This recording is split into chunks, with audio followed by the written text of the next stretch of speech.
Another area in cross-border transactions that often creates some interesting and different outcomes is the venue for determining any disputes or resolving any disputes.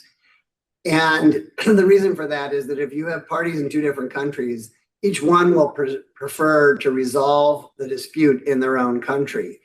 And typically that causes the parties to agree on a neutral site.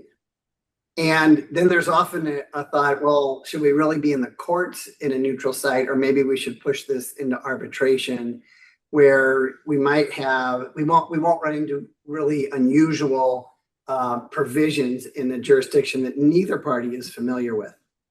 So we normally recommend in cross-border deals to put an arbitration clause in.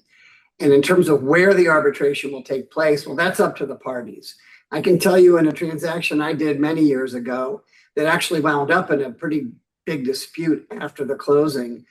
The transaction involved parties in the US and China, and we picked Switzerland as the site of the arbitration. And as the post-closing dispute was heading towards the need for an arbitration, we were pretty excited that we were going to get to go to Switzerland and spend a little time there. Unfortunately, the parties resolved the dispute. No, it was actually a good thing that they did. I never got my trip to Switzerland, but I do encourage people to think about arbitration in connection with cross-border deals.